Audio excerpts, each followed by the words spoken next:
Hello viewers, welcome to my channel Worldwide Economic Migrants, where I share with you on issues that affect economic migrants. By the way, I am Girema Kwari. Thank you those who are new. Kindly subscribe to this channel, like, comment and share. Here we talk about issues that affect economic migrants. I will share with you my experiences, the experiences of others. As we settle, we need to help one another on dealing with certain issues. And today, I want to talk about this challenge we face as we are in these countries that are not ours. Let me begin by this story.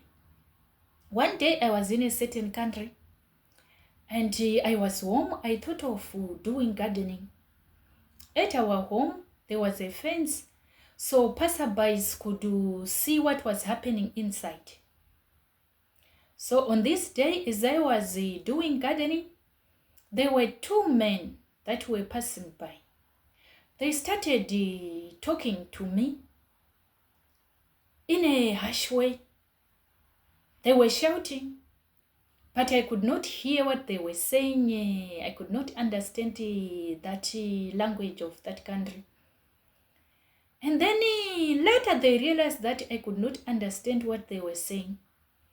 Then they started speaking in English. They said, "Hey, don't do what we are doing in our soil. This is our soil. If you want to do gardening, if you want to do whatever you do, go and do it in your country, not on our soil. This is our soil." They shouted at me. They said many things. I kept on staring at them. I did not respond. And I could feel it that if it was possible, they could have, climbed over the fence and attacked me.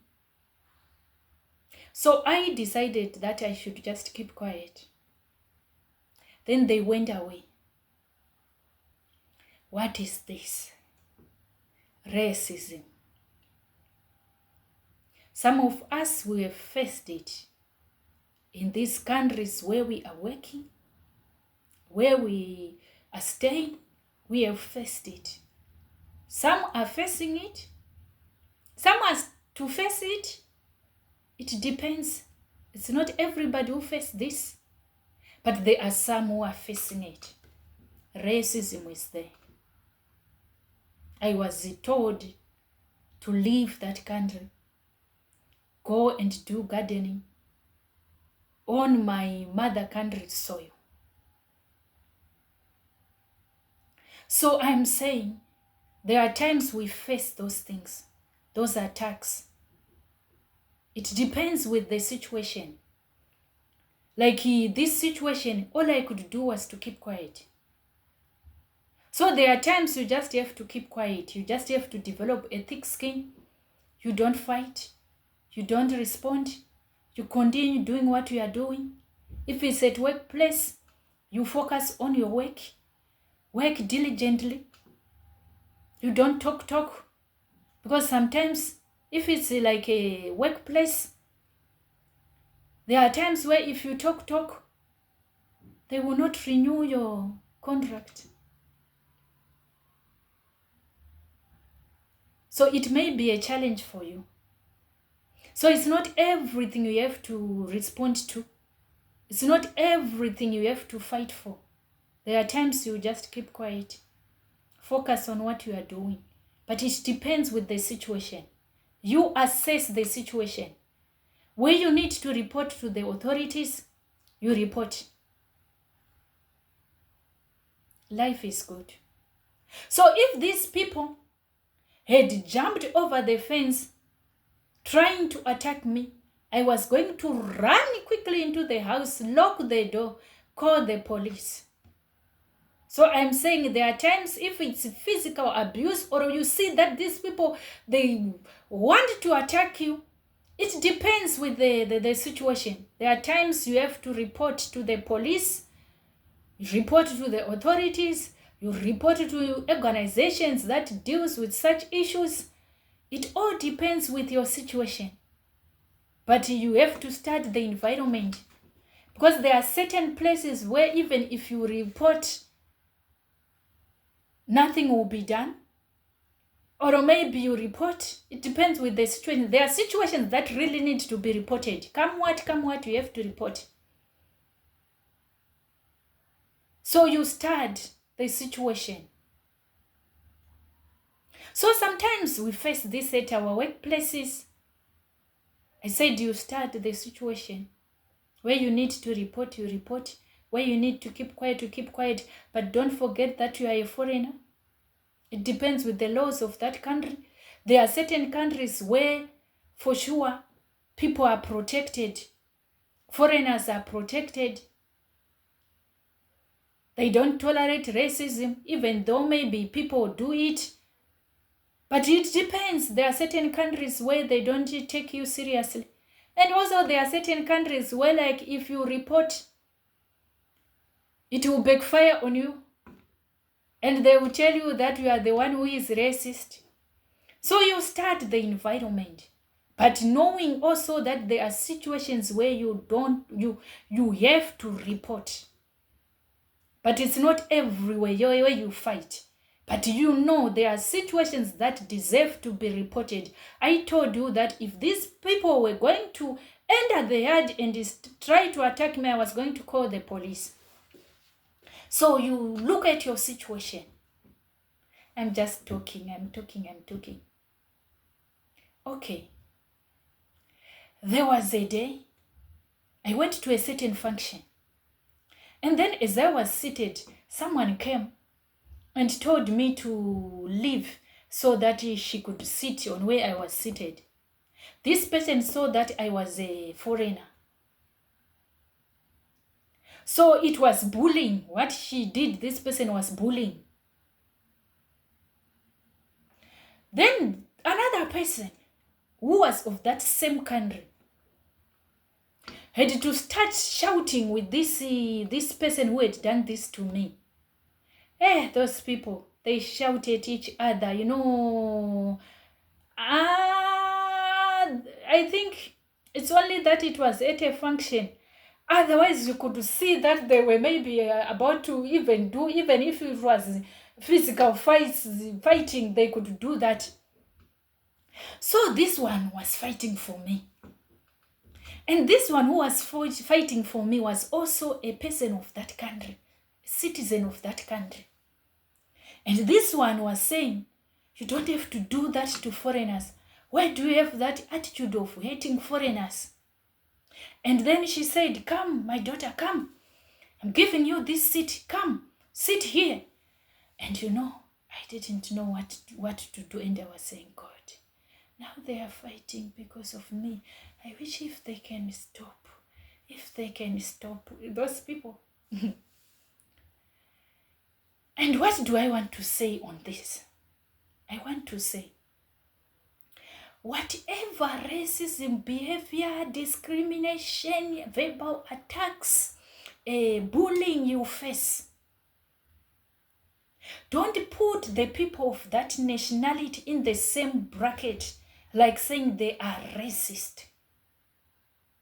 Or people of that race and say they are racist because of that one person who have shown you that racist behavior.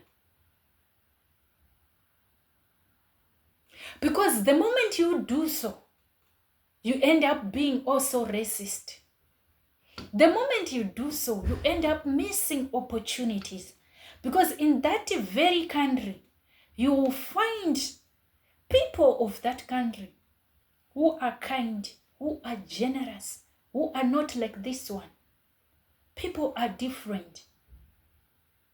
Treat people as they are. Whatever has happened to you, it's painful, but you also need to heal. You also don't need to see others as they are all racist because of the behavior of this one. See the one who was defending me.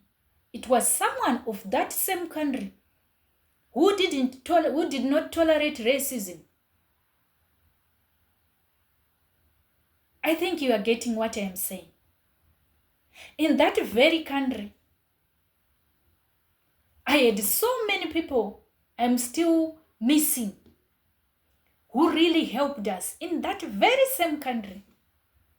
I'm even missing the schools where our children were going. I'm missing those schools because they were being treated well.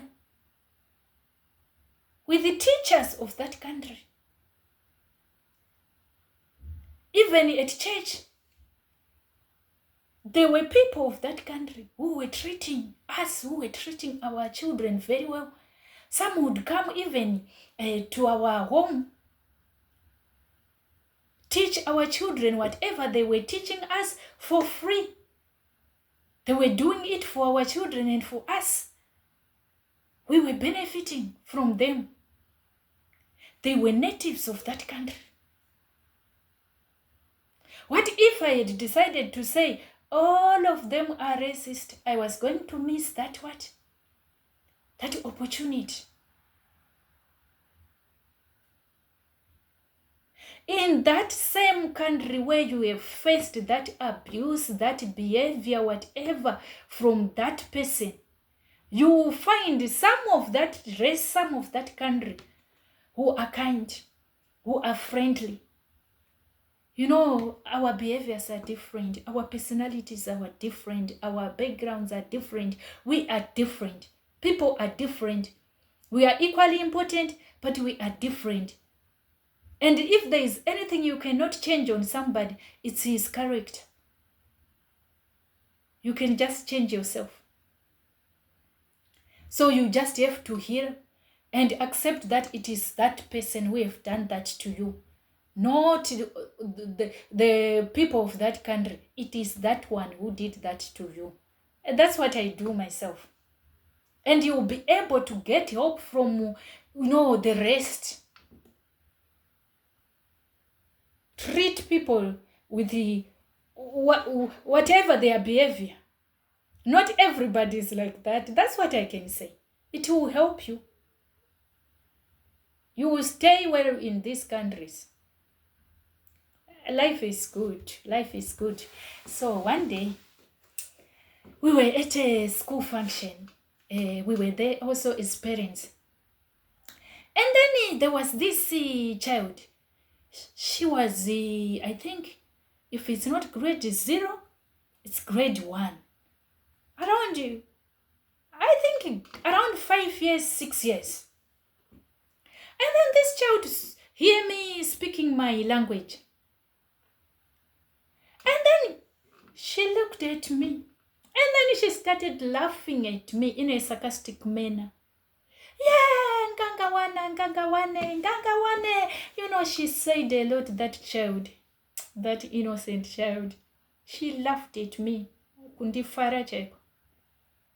So at first I said, this is just a child. She's innocent.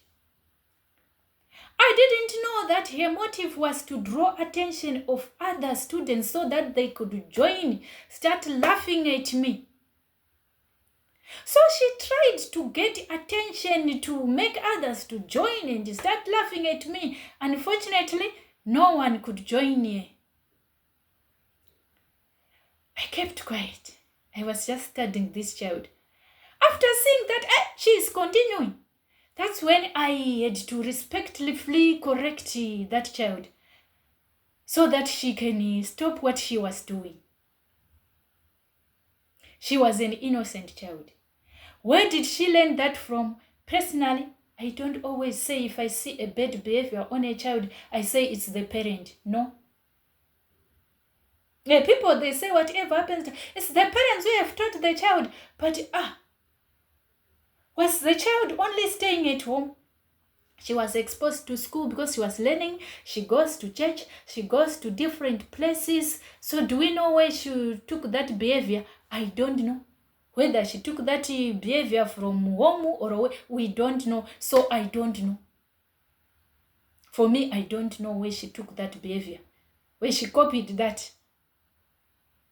But then after that, I began to think, this child had guts to laugh at me as a nganga one.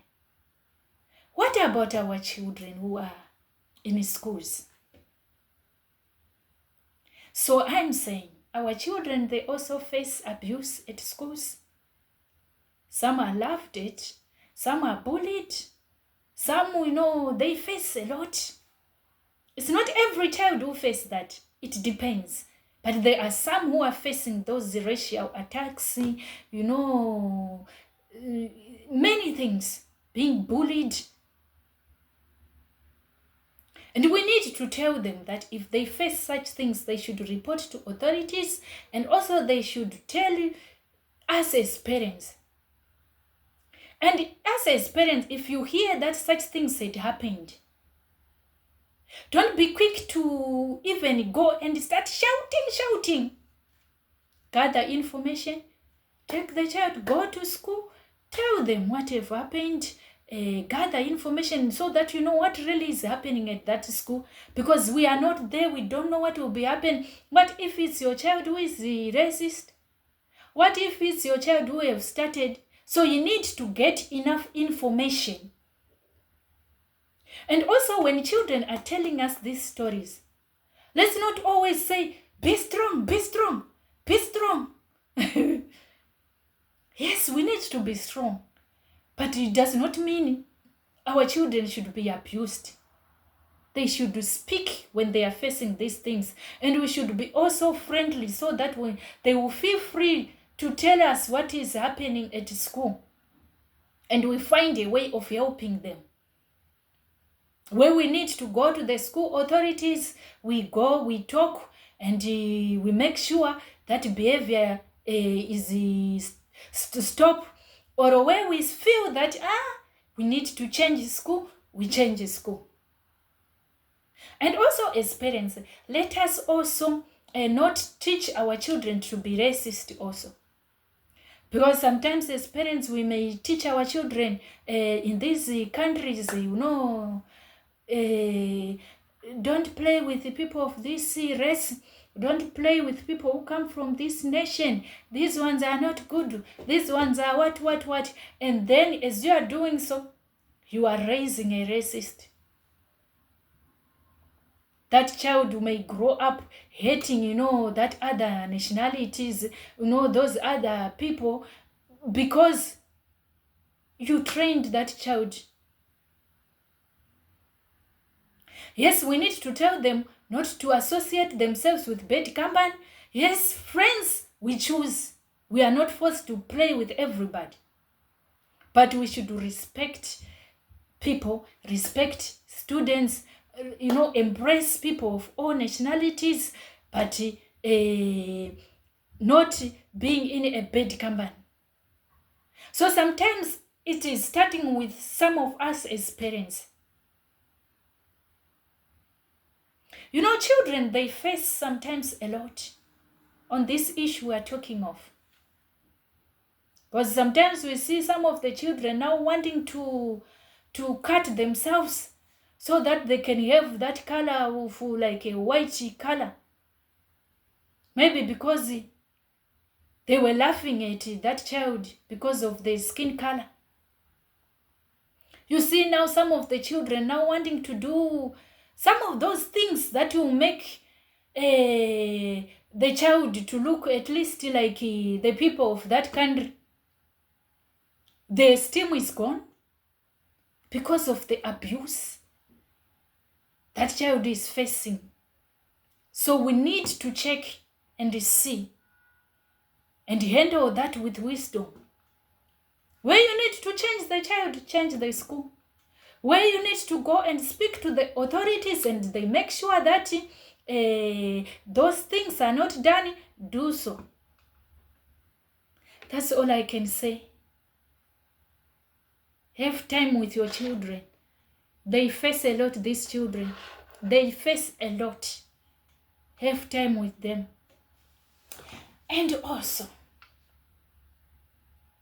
one day, someone was telling another person that where that person was working, it was in care homes. in these developed countries. And then